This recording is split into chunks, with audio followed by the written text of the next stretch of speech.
Florian Gourdin, bonsoir. Vous êtes le portier clermontois. C'est une dure saison pour vous, le dernier rempart. Et bien sûr, c'est difficile cette année. On a senti un petit progrès au moins dans les situations d'infériorité numérique. Mais quand le jeu s'installe en zone d'impression, la défense arrive à peu près à empêcher. Mais sur les relances, il y a des débordements. Qu'est-ce qui ne va pas pour vous, qui voyez de votre cage, le jeu de vos coéquipiers?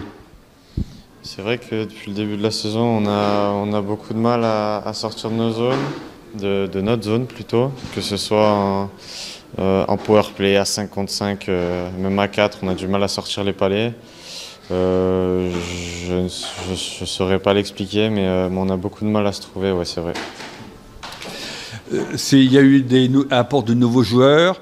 Est-ce qu'au moins à l'entraînement, déjà ça a amené quelque chose? Est-ce qu'il manque peut-être de la pression à l'entraînement parce qu'on a l'impression que souvent vous êtes un peu débordé sur la vitesse et sur le contrôle du palais.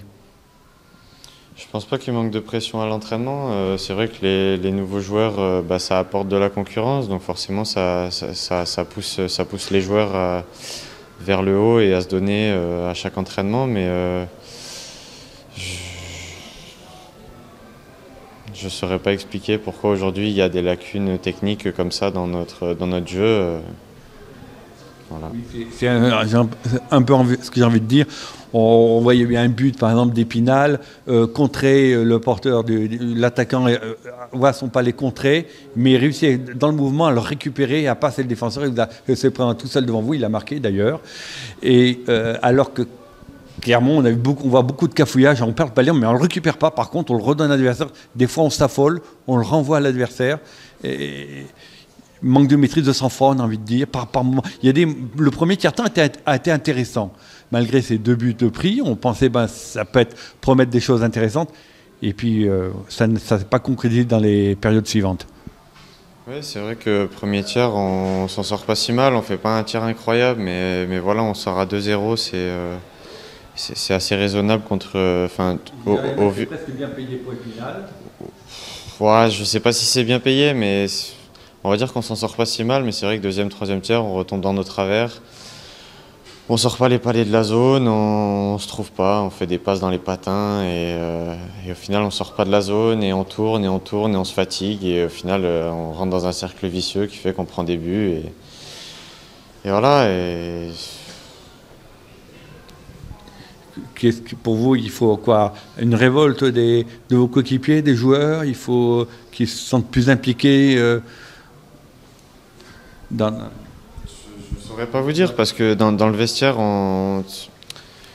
l'ambiance n'est pas mauvaise. On a conscience qu'il faut qu'on améliore notre jeu, qu'il faut qu'on s'améliore dans tous les compartiments, qu'on n'est pas une équipe très, très talentueuse sur le papier et que ça ne doit pas être notre jeu justement de jouer technique avec des grandes passes à travers la patinoire.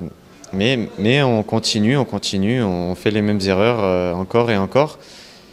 Et alors oui, il y a peut-être une prise de conscience de notre part à avoir, hein, je sais pas. Alors je dirais que souvent on trouve que l'adversaire place bien son jeu. Quand il y a des pertes, ils quadrillent bien, ils arrivent à récupérer. C'est moins le cas de Clermont. Quand ils perdent le palais, ils partent à l'endroit, il n'y a pas un joueur de Clermont. C'est un adversaire qui sera là avant pour récupérer. Et puis alors...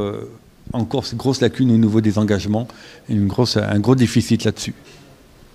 Oui, c'est vrai qu'on a beaucoup de mal aussi sur les engagements. Le coach nous l'a dit au début du match que c'était très important, qu'on ne pouvait pas perdre autant d'engagements. Ce soir, je ne sais pas trop les stats, mais ça doit être encore à peu près pareil. C'est aussi quelque chose qu'on doit améliorer. On a plein de choses à améliorer. Maintenant, il faut qu'on aille dans la bonne direction, qu'on se mette tous sur la même page. Déjà, ce serait une bonne chose. Qu'on marche tous dans la même direction avec les mêmes intentions et puis on va travailler plus fort et plus fort à l'entraînement. Hein. Parce qu'on avait cru voir un mieux au Mont Blanc, vous aviez perdu, mais chez le Dauphin, et 4-2, assez honorable, vous avez même mené pendant un moment. Là, on n'a pas senti que vous pouviez mettre en danger Épinal. Non, c'est vrai qu'à Mont Blanc, on fait un match plutôt correct. dans l'ensemble, même si on a encore des passages à vide qui nous coûtent certains buts. On revient ici et bah non, clairement on n'a pas su mettre en danger Épinal. Je veux dire, on a shooté de loin, on a shooté dans le ventre, on voit on met pas de but, donc c'est compliqué déjà de mettre en danger une équipe sans mettre de but. Vous avez beaucoup de mal à déstabiliser la défense adverse. Toujours reste en place et les tirs sont du coup moins placés, moins dangereux. Oui, c'est ça. On a du mal à mettre en danger les équipes adverses. C'est un problème assez récurrent. À Mont-Blanc, on avait réussi à le faire. Là, on n'est pas capable de réitérer, malheureusement. Et